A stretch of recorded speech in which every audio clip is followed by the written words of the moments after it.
Good morning, everyone, and welcome to the session. As we all know, we're currently in the middle of the COVID-19 pandemic. Things are looking much brighter than they were a couple of months ago, but nevertheless, the situation with the lockdowns, with the pandemic, and so on, just brought forward the need for information for digital technology, but also the associated risks with digital technology. And this is what we'll be talking about today. We'll look at some of the risks which are associated with digital technologies, and also we'll quickly go through one of the methodologies that I have personally used in the past when auditing digital risks. So, as we move forward, I would like to start with a couple of definitions first, because there's a little bit of a confusion when different terms are being thrown around. So first, digitization. Digitization is actually the process of changing from analog to digital form. So when you think about it, digitization is if you have a lot of paper invoices, when you scan them and when you put them into the document management system of the company, that's what digitization is. It is quite different from digitalization. With digitalization, we are using digital technologies to change a business model, provide new revenue and value producing opportunities. And this is the process of moving to a digital business. And this is what will happen to a lot of organizations now. In the last couple of months, we had the whole planet actually had a crash course in using Zoom and working remotely. And this process will only accelerate from now on. So this is what the real digitalization is. If I go back to the example that I just used with digitization, once we put once we scan the paper copies of our invoices and put them into the document management system or in some sort of corporate storage, digitalization is when we can actually run a query saying how much did we have to pay last month to our suppliers. So instead of just being a picture of an invoice, we now actually can work with the information in that picture. So the invoice that was paper-based now is digital, but not only that, we can also actually extract information from it and do something with it. This is what digitalization is all about. Looking around the situation now around the world, digitalization is when we start using digital tools like Zoom, Microsoft Teams, and others to work remotely and to organize meetings with clients, with our colleagues, and with our suppliers. Digitalization is when we start using time management tools to track how much has been spent on tasks. When we start using project management tools like Trello, for example, to track the progress of our reports, because we don't have the luxury now of actually working in the same location anymore. Yes, I know that things are unlocking and people are returning to the offices, but this process of working from home will continue. Actually, only last week, I read an article that in Malaysia, the CEO of the largest government investment fund, permeate, said that people can work from home for quite some time, indefinitely. So some employees will do that. And a lot of companies will like it because less office expenses, it's better for the environment. So the government will like it because people won't be driving or going to work every day using public transport or driving their cars. So there's lots of changes. So these are just some examples of digitalization. And what is digital risk? So one of the definitions coming from McKinsey and company is digital risk is encompassing all digital enablements that improve risk effectiveness and efficiency, especially process automation, decision automation, digitized monitoring, and early warning. So these are some of the things in digital risk. It also implies a synchronized adjustment of processes, data analytics, and IT, and the overall organizational setup, including talent and culture. Talent and culture are really important because actually, think about it, how many people actually have never used some of the tools that we're using now and had to actually very quickly get adjusted to start using them in order to stay productive. And these are some of the things that we'll have moving forward. There are also specific digital risks which are involved, which are concerned with infrastructure that we'll be using and also with the processes that we'll be using that will appear moving forward. So just a quick poll. These are some of the digital risks that have been identified in the past. So which ones are the ones that, which is the main one for your organization? Hi everyone, we're going to have a small poll, so you should see it pop up on your screen. If you don't see it pop up on your screen, please let us know.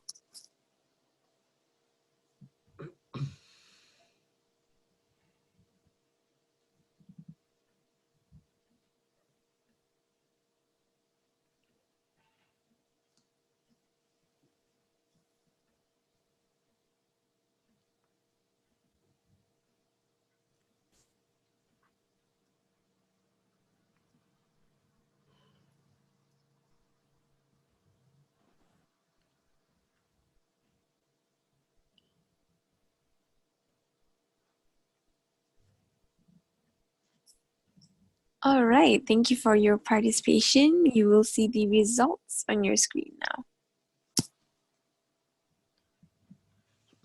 Thanks, Metheny. This is actually a really interesting result from this poll. I've been running the digital risk courses for the last 18 months. And every time when I ask the same question, cybersecurity is here, it's 57%. Usually it's well above that. Cybersecurity was the main one that people considered. But now, as we can see here, we're looking at digital disruption, another one. We're looking at new technologies. So people are starting to understand, organizations are starting to have a broader approach and view of what the digital risks are. So yes, cyber is definitely a big one, but there are quite a few more that we need to be aware of. And excuse me, when I look at digital risks, I like to actually split them into external and internal. What you see here is a castle being attacked by the enemy. Think of your organization and its digital systems as that castle. Now, it is well protected. The spend on cybersecurity measures has increased quite significantly in the last 4 or 5 years, and I think that the trend will continue, simply because the dangers have become quite a few more, but also at the same time, senior management and the boards realized the necessity of cybersecurity expenditure. So we are well protected. And externally, we have a lot of enemies trying to get into the castle, and most of them won't be able to. Some of them maybe, if they're really persistent, but most of them won't. But think about the internal risks. What happens inside that castle? What if there are some people there who actually will use the opportunity to get something for personal benefit? It can be fraud, it can be something else. But the important thing about internal risks is that we have people who are inside already have access to a lot of things. They're already inside the perimeter. So they don't need to break the walls to get into the castle. They're already in, and they can get a lot of things. So when we consider the external and internal risks, we need to be really careful. Don't just focus on the external risks. We'll talk about external and internal shortly, what they are.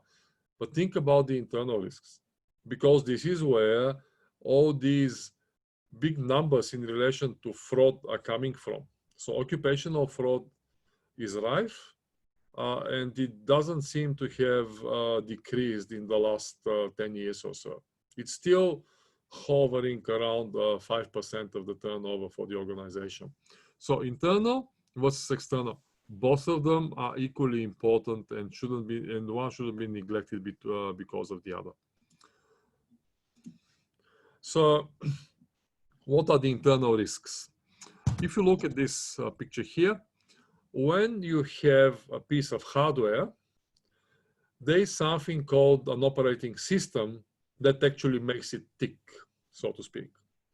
When you think about your own laptops or desktops, there is Windows, or there is OS X, or there is Linux, which are the operating systems that actually make your own personal hardware come alive. Without the operating system, the hardware is just a piece of metal, right? The same thing applies to the corporate servers, which are sitting in the data centers. Most of them would have an not most of them, all of them will have an operating system of some kind. It can be a Windows one, or it can be a Linux one. These are usually the two most popular ones in relation to server environments. So we have the operating system, and it is a risk because when people breach the operating system, they can get to a lot of things on that operating system. And some of the things sitting there are things like databases. Every single application that you can think of, like payroll, procurement, finance, the CRM containing all of the customer data and interactions with the customers, the HR system containing all of the employee data, all of these systems have got a database at the back end. All right? So actually, if somebody gets access to the database, they essentially have gotten access to everything on that system.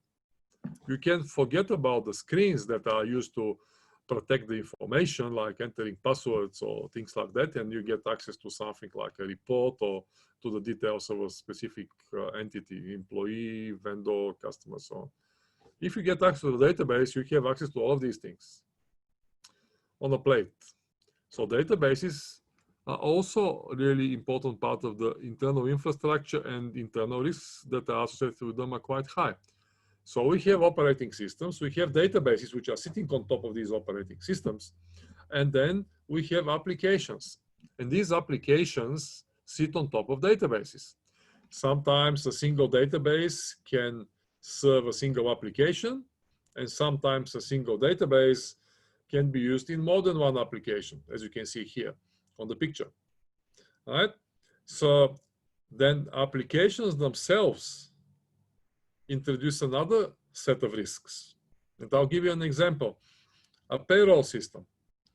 Every 2 weeks, there is a process, a payroll run, or every month, when the system runs a specific piece of software, which produces a file that gets sent to the bank that the organization is doing business with. And then when the bank receives the file, it just makes payments to all of the, according to all of the records in that file. So if somebody can get access and compromise the file, essentially they'll be saying, pay me $1 million by changing a single record and substituting the account of the legitimate vendor or customer with their own account. So if somebody gets access to the application, what that means is that actually they can get access to a lot of processes associated with that application, and actually they will be able to perform malicious acts in a lot of processes which are in the business, because our processes in the business, when you think about the expenditure cycle or the purchasing, the revenue cycle, they are all based on a system somewhere. And that system is an application that you see here. So if I'm looking at doing something, and if I have the skills and the knowledge both of the system side and the process side, there's a lot of things that can be done. And these are the risks that we need to take into account. Then our servers and our pieces of hardware, like the two operating systems here, they're also linked in a network. So everything these days here is networked. So in the network, we have another set of risks that has appeared. And then after that, that network goes somewhere out to the internet and connects us to another office or to a counterparty that we may be doing business with, like a customer or supplier, and so on. So these are some of the risks which are actually just purely relevant to our internal environment. We're not talking here yet about what's happening externally out there in the world, like cybersecurity, privacy, and so on and so on. That will come shortly. But these are the internal risks that we need to be very mindful about. These are the things that, in most cases, the IS auditors are concerned about. And this is what their responsibilities are, to monitor and audit these types of risks. Just some examples. What are those risks that I'm talking about here? In an operating system, we have a configuration. We have configuration risks. Has the system been configured properly? Has it been configured properly to talk only to the systems, or to give access to only to the desktops and laptops which are part of our organization? Or can everybody out there in the world connect to our system? This is just an example.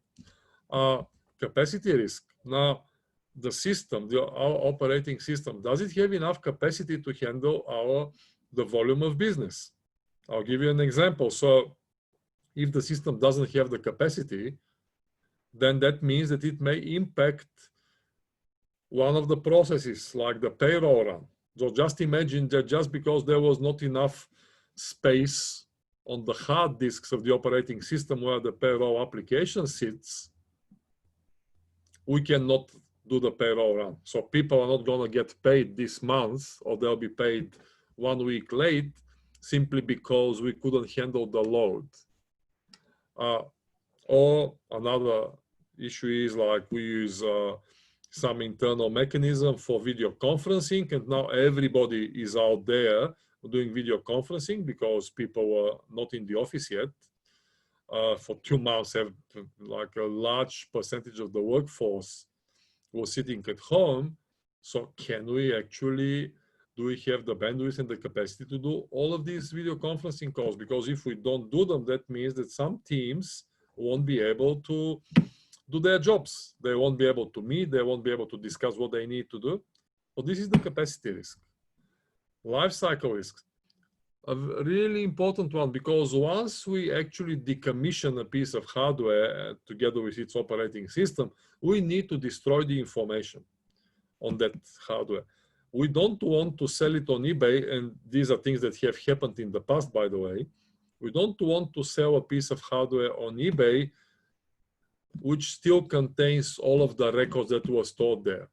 Actually, there was the example of a health insurance company that sold some of their hardware, the multi-function devices, like those big printers, which are printer scanners and everything else, which essentially are a computer, because they have a processor inside, they have memory, and they have hard disks. They sold them without actually wiping the information off. So actually, the medical records of some of their customers end up on eBay. We don't want that. We actually want the life cycle of a system to be managed properly. And when the system is decommissioned, the information on it needs to be destroyed. It's the information, not the actual system, but there needs to be a process. Upgrades and patching. Are we patching the systems regularly? Because with all of the new cybersecurity threats which are coming, which are appearing every day, we want to know that our system has been patched, because as soon as something happens, the vendor will issue a fix for it. If there's a new cybersecurity threat impacting this specific operating system, the vendors, some of the Linux vendors like Red Hat or Microsoft, will issue a patch for it. And do we keep the system upgraded to take advantage of its most advanced capabilities? Again, this is something that we need to take care of. Backups. Are our backups actually usable? Because just having a backup doesn't mean that you can restore from that backup. And there have been cases out there when something happened and everybody was okay, saying, oh, no, that's fine. We have the backups and we can restore them. Turns out that we cannot restore them. So again, Are our backups done properly? Are they usable? This is just a subset of the operating system risks. We discuss these things in a lot more detail in the full course, but this is just to give you an idea. Now, the thing is also very important question. Should we use internal auditors to monitor these risks, or should we rely on third party and outsource some of that function? Personally, I think that the presence of internal auditors, people who are employees of the organization, is very important. It can be a mix of like internal and outsourced, but fully outsourced, I think, is not very effective, simply because people who are not part of the organization don't have the deep understanding of the organization and the processes. So they might miss something. So just keep that in mind. This is just an aside, but I think that generally speaking, a mixture of internal and external auditors when talking about digital risks would be the best. I know it doesn't happen all the time for reasons, for cost reasons and a number of other things, but just keep it in mind. Networks. Again, we have a set of risks associated with the corporate networks. These are, again, here's just some examples. So there are internal risks like password sniffing. Are we sure that nobody has installed a sniffing piece of software that actually just sits there and collects the passwords of the people as they log in? What that can be used for? So if you have the password and the username of a high-ranking manager with a lot of privileges in the organization, on the organizational systems, if somebody has got that, they can then use that login for fraudulent purposes. So do we know that there is no password sniffing occurring on the network? Do we know that everybody has got the privileges that they should have? Because as people, some organizations link privileges to the HR system, which is a really good practice. Actually, that was one of the things that we discussed last week in our HR analytics session with some of the participants. But take the example of an employee who was working in accounts payable and who then moved to marketing. Totally different set of privileges between accounts payable and marketing. Was there a process that would remove the accounts payable privileges from that employee simply because they are not working there anymore, and give them the employees for the privileges for the marketing, for their marketing position? Quite often, actually, the new permissions are given. However, the old permissions are not taken away. So if we have someone who has changed 3 or 4 jobs over 5 years, eventually they have, instead of that many privileges, they have that many privileges. So this is an issue in terms of risk. Who can get access to what corporate information? People need to have access only on a need-to-know basis. Again, these are things that need to be audited regularly by the internal audit or the external auditors. External advanced persistent threats. Now, is our network protected well enough? The advanced persistent threat is a very interesting type of cybersecurity attack where it can take a long time. It is very sophisticated. It is usually employed only against very valuable targets, like, let's say, banks, government organizations, or some utilities, like a power station. So in this case, a group of hackers or cyber criminals is targeting just one network, but they're doing that pretty much as a full-time job. Slowly, they're looking to get access to the network and then get additional permissions there, additional, do a little bit of reconnaissance, and then keep going until they eventually perform whatever act they're thinking about. So if you're a bank, a government organization, a large organization, are you well defended or protected against these things, against advanced persistent threats, APTs? So these are the things, these are the risks that we need to take into account when auditing them. Now, when we talk about digital risks, there are some other risks like social media, for example. Now, social media is used by organizations for a number of purposes, to connect with clients or potential customers. Sometimes it's used for employee communication. The thing is that we want to make sure that our social media activities are appropriate and they are linked to the corporate strategy. So social media impacts our reputation. So on the page of the organization, we need to actually have only information which is appropriate for us. We also need to make sure that our employees are aware of what they can and cannot do on social media. Now, on the Facebook, everybody can do whatever they want because this is their personal page. But LinkedIn, for example, is a little bit of a different situation because on LinkedIn, people are usually a little bit more closely associated with their organization. So there need to be some guidelines. What are we allowed to put on LinkedIn? Then we also want to be aware, to be careful about security breaches that can come through social media or social engineering. Now, viruses and malware. Shortly, you will see an example of a phishing message that has come to me on social media. I was, because of the job that I do, being involved with digital risk for a very long time, I was cautious and I didn't do anything. But when I contacted the person to check if the message was correct or not, she got back to me. She was the CEO of a local not-for-profit here in Australia. And she said, listen, my account got hacked. All my contacts got that message. It's really embarrassing, and so on and so on. So viruses do come through social media. Again, this is a risk because if somebody clicked on that, on the attachment in that message, they would have let somebody into their corporate networks. And this is what happened to her, by the way. She said it was really embarrassing because my IT people came to me and said, by the way, you're the source of the breach. And it took them however long to clean up the whole situation. Then the return on investment. When we start paying for social media, like doing paid advertising, are we getting the appropriate return on investment? Again, these are the considerations that we need to have in mind. And this is what needs to be audited because these are some of the risks. Privacy. Privacy is another one.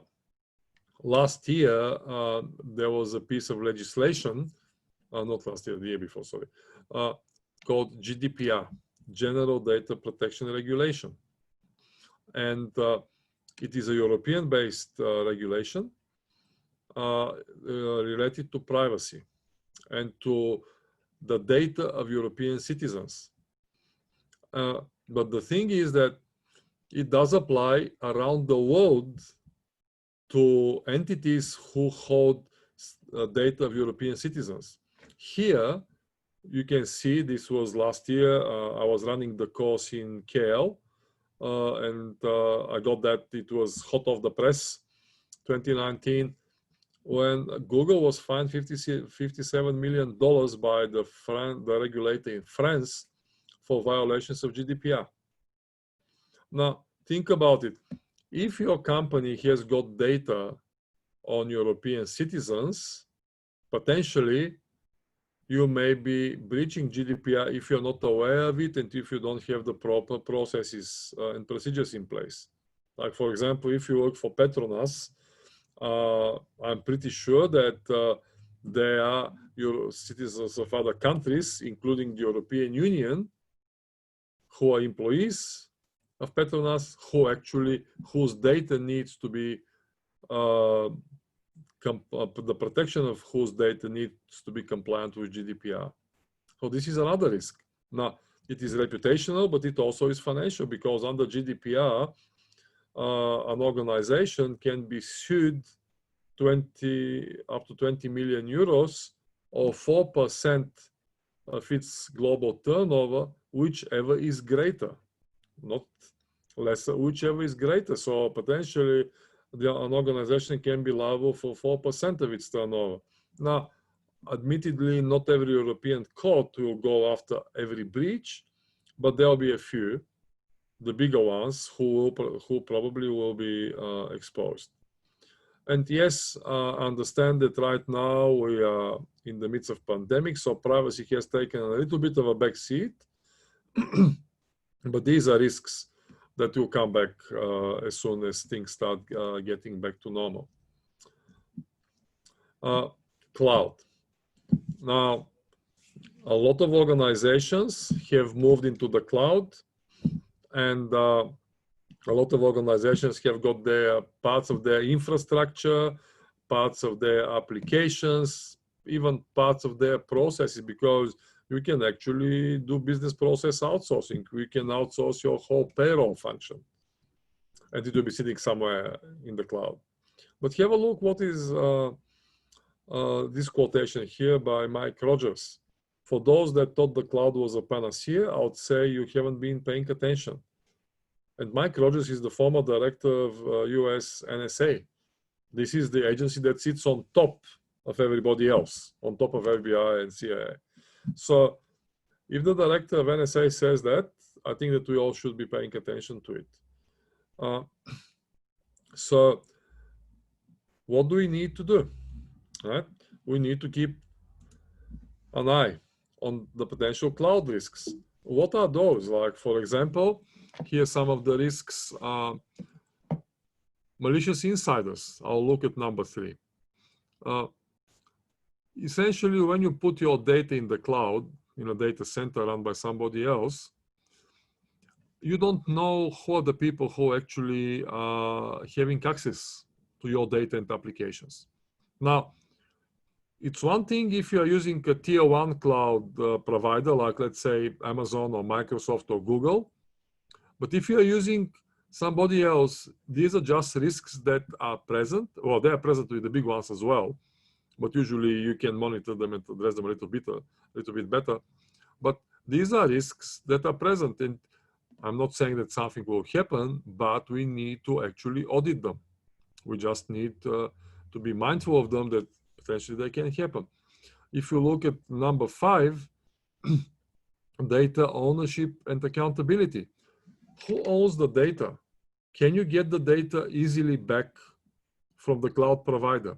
If you're not happy, if you think that you're paying too much, or if you're not happy with the service, or if you're not happy with the security, a number of things. If your organization is thinking, okay, no, we need to move away from this provider, can that be done easily?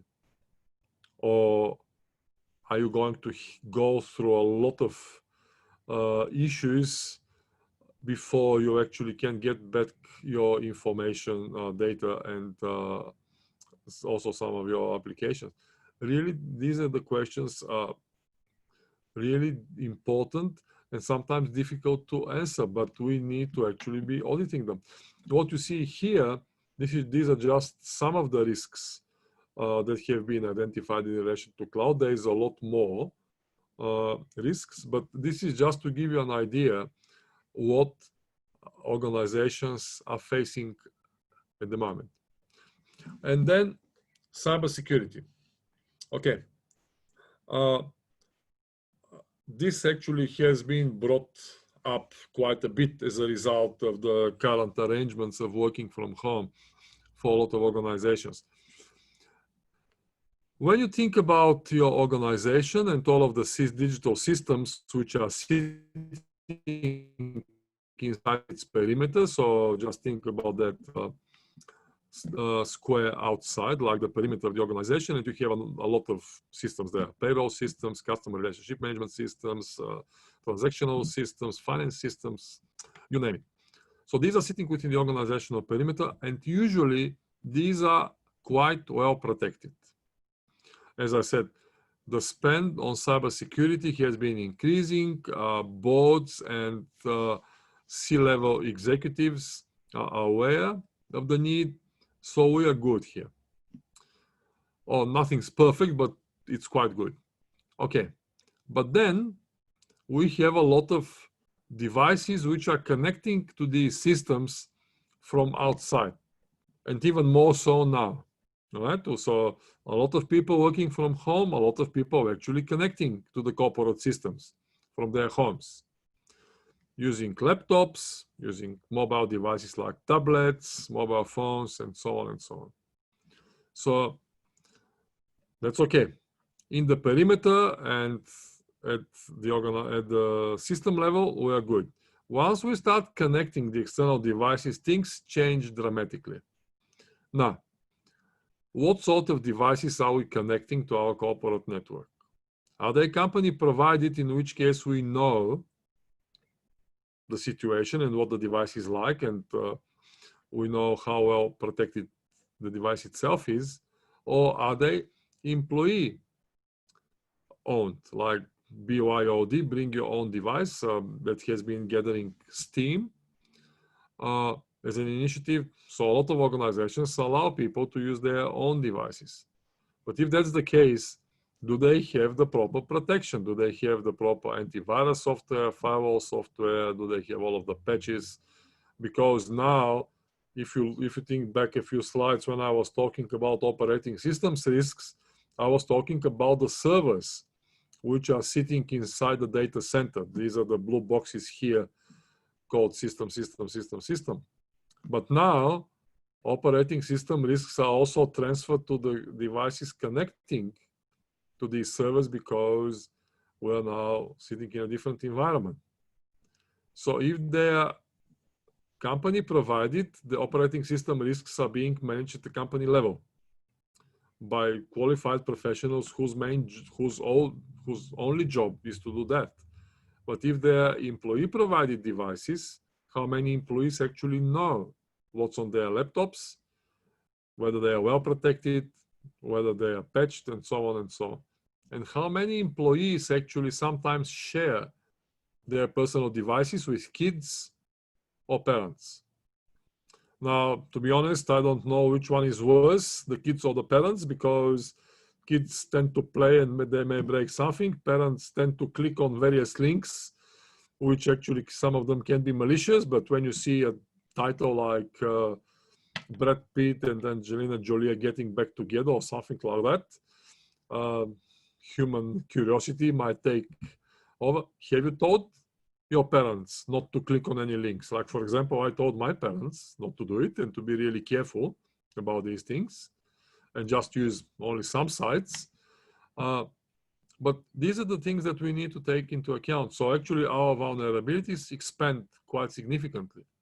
And cybersecurity has been a problem before. Now it has become an even bigger problem, because we were talking about people working from home, using different types of systems, using their home networks. How well protected are the home networks? This is one of the things that we were discussing 3 or 4 weeks ago in one of the sessions that we did. How well people can select their passwords, and so on and so on. What is their personal level of cyber awareness? And this is an issue that we need to deal with. So now, as an auditor, as a risk, as an auditor, as an IS auditor, I'm a certified IS auditor, I'll think, okay, we have a lot of people working from home. These people, have they gone through some sort of training to at least understand the basics? They don't need to be cybersecurity experts, but they certainly need to understand the basics. And what have we done? Can we monitor what they do? Can we actually provide them with some software? And when I talk about monitoring, I'm talking in relation to the software they need and how we can help them as an organization, not to spy on them, but can we provide them with some software, or can we at least provide them with some guidelines, tell them what software is available there for free, which is good and reasonable and corporate grade? These are the things that we need to consider when auditing cybersecurity, for example. Of course, there are methodologies and processes for auditing the cybersecurity in the data center, which definitely comes into play here, but we shouldn't neglect that the perimeter is now much wider, and we need to think about the entry points into the data center. So just a quick poll here.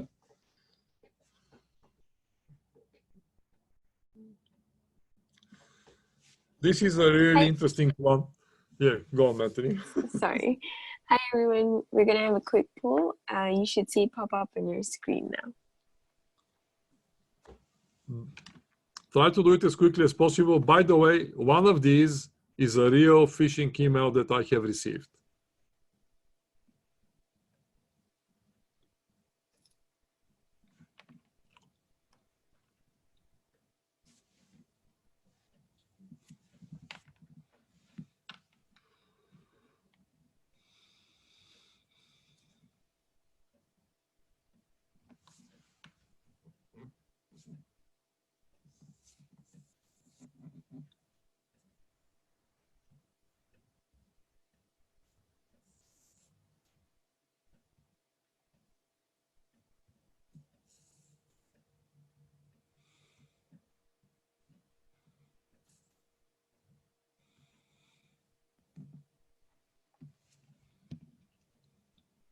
All right, we're going to close it in a few seconds. Give it a few more seconds, Mette. Another 15 seconds or so. Okay.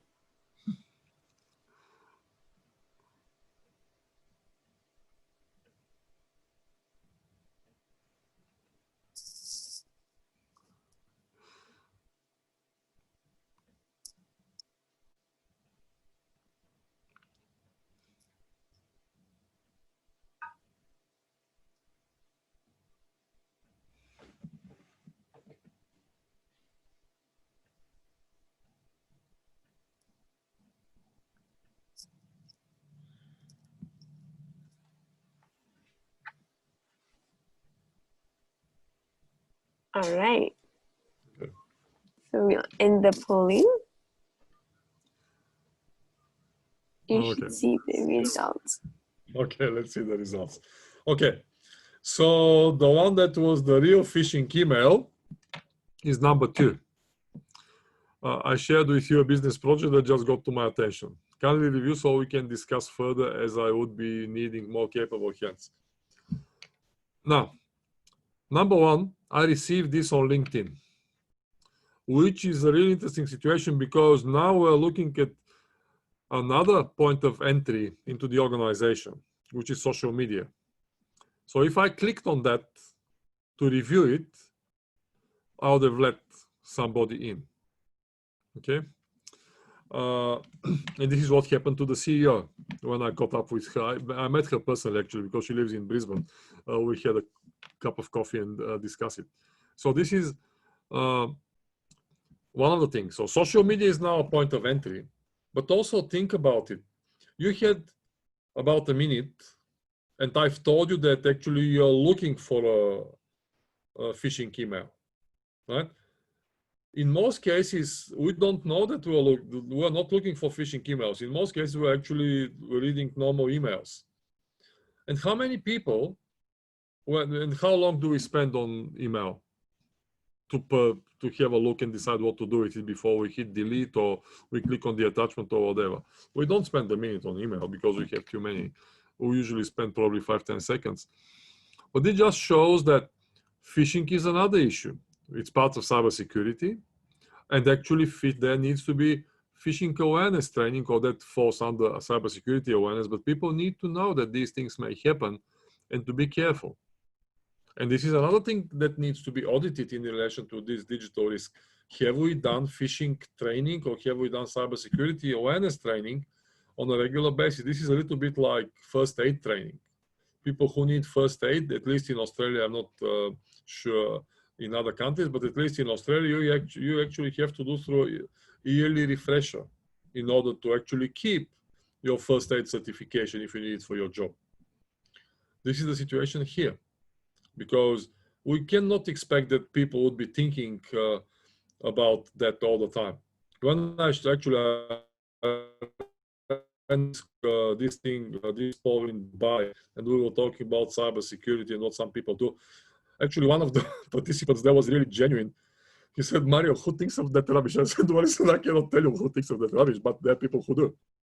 They were quite surprised. They were all business, middle to senior business managers. So again, these are entry points into our systems. These are the digital risks that we need to be careful about.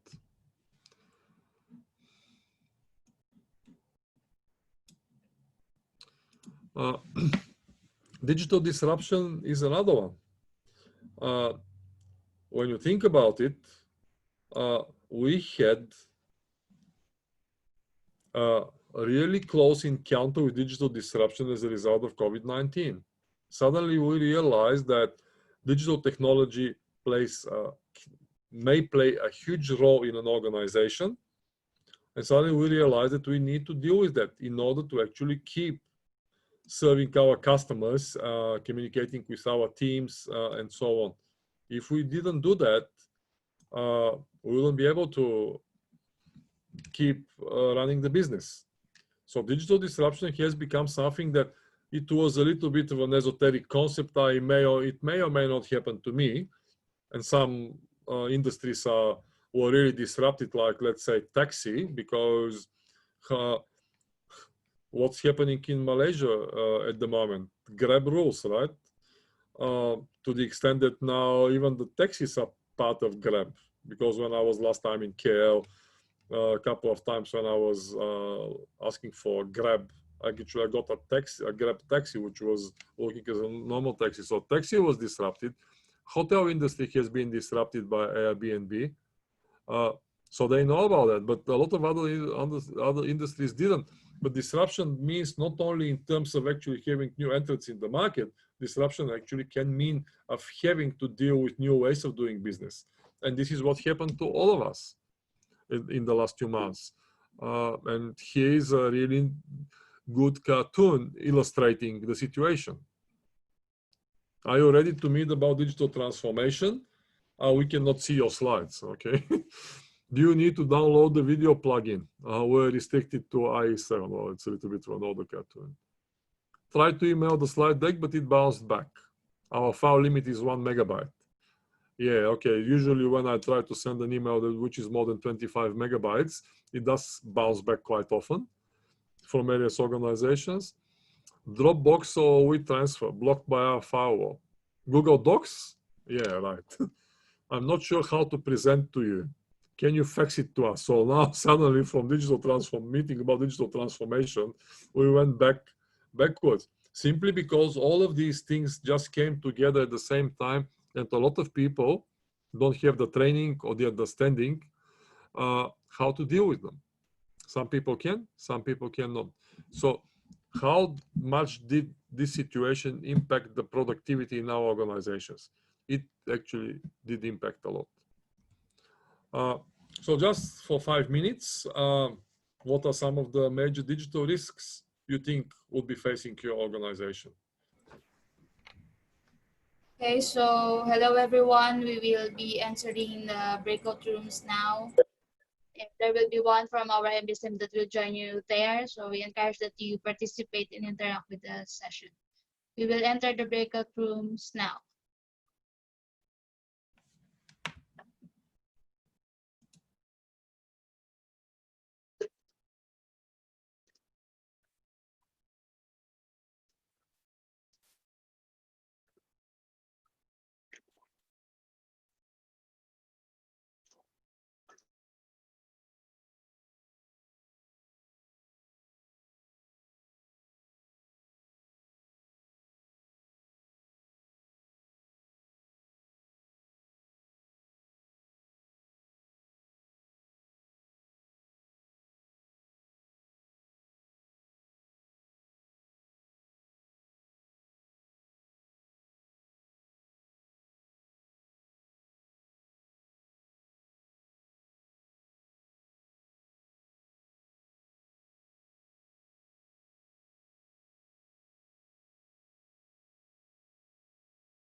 Okay, welcome back, everyone.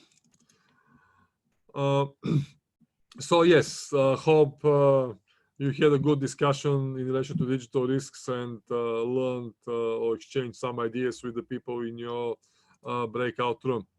I'll give you a specific example of an audit program for social media risks, where we have another 10 minutes or so from the session, so I'll quickly go through that.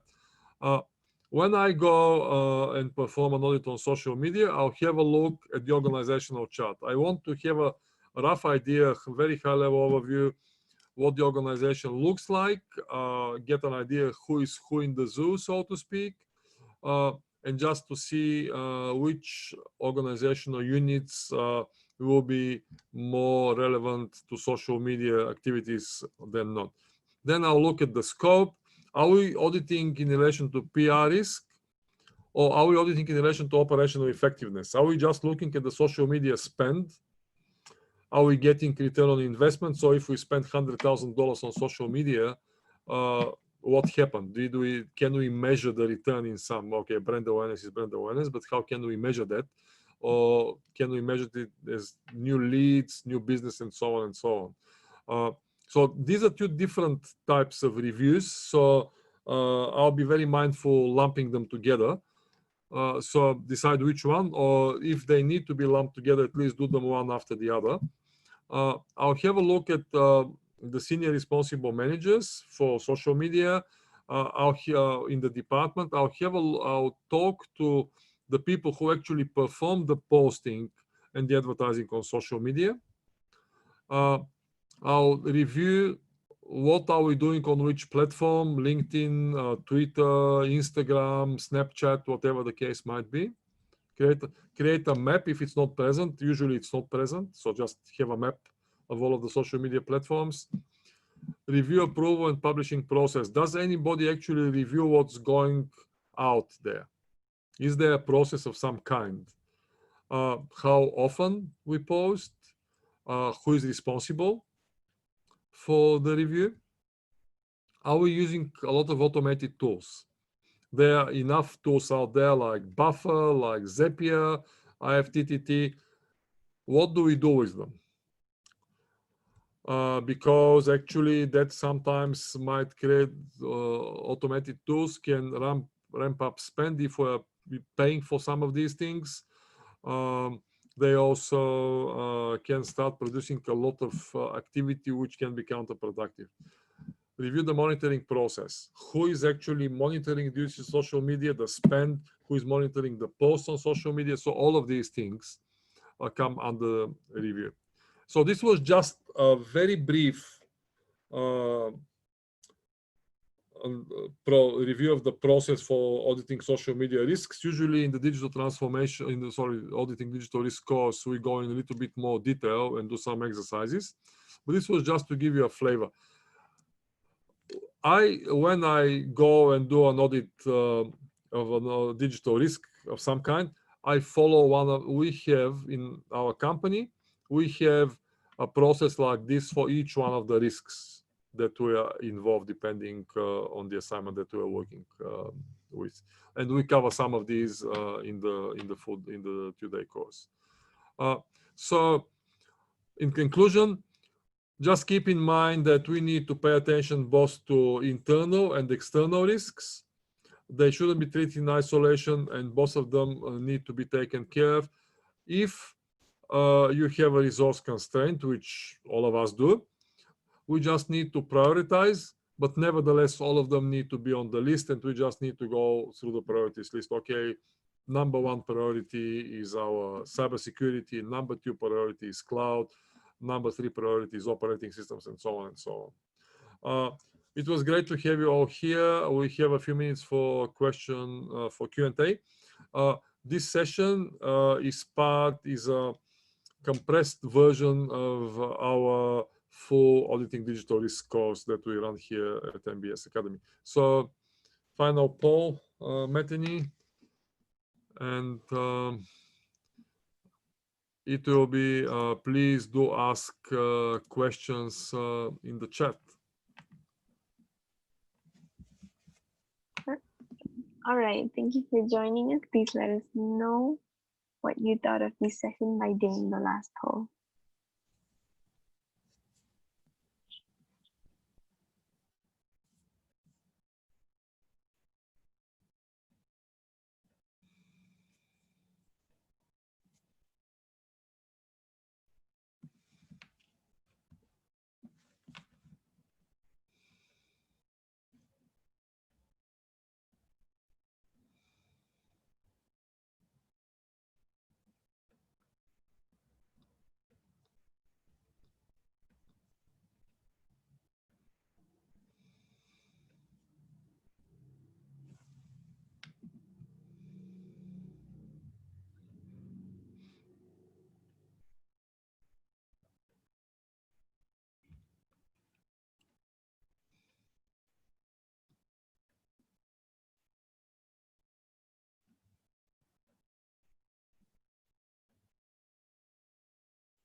All right, thank you for your feedback. So we will end the polling now.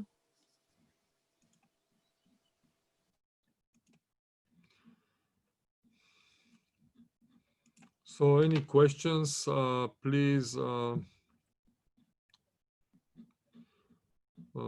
them in the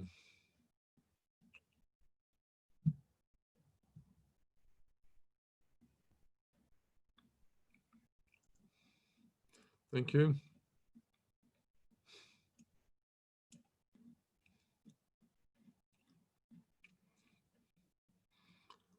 Yes, we provided during the session. We looked at some of the. We had the advice on auditing. The last page, it was basically just a specific auditing methodology, just to show an example how to do it. But auditing was discussed during the whole session as well. Yes, presentation materials will be shared with everyone, including the video recording. Okay, okay, we'll plan the next session. Okay, maybe we focus on top 3 risks. Sure, yeah, we certainly can, and have a look at deeper detail. I wasn't sure, well, but we will start planning for the next one. I also, before we finish, I also would like to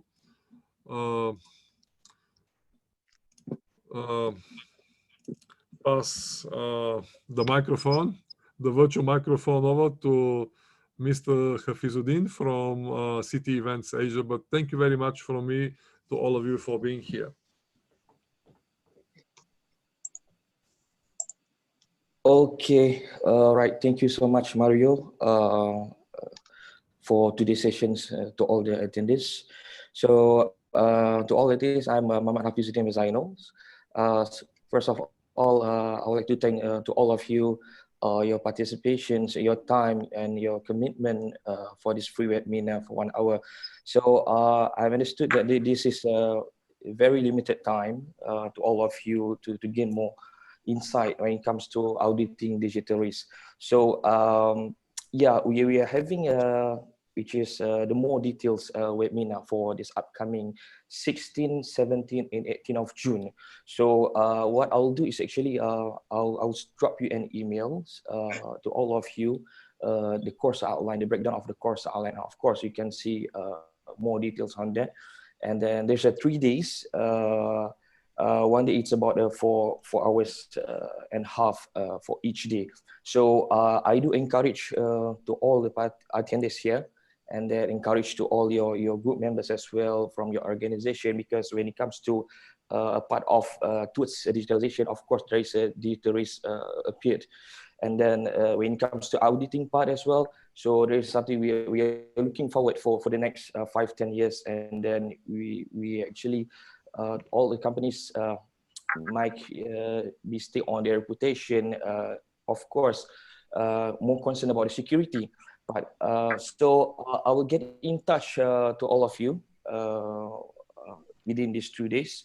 and I'll drop you an email. Then I'll send you the presentations slide as well, and etc. So as you see, I will share my contact here in the chat.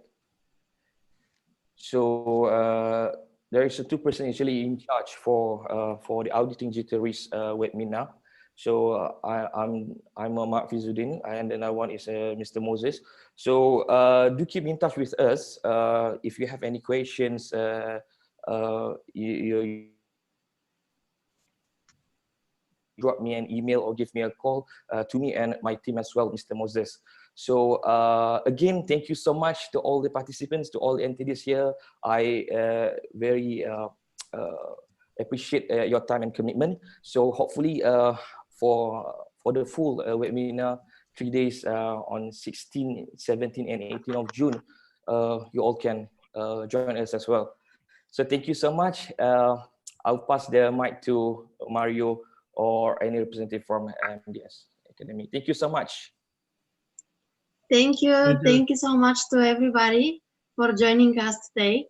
Hope you enjoyed. See you tomorrow when Mario will be talking how to use data analytics and finance. Follow us on LinkedIn and Twitter for more information about our events and more digital technology and digital risk insights. Don't forget to share with your colleagues and friends. See you next time. Thank you. Thank you.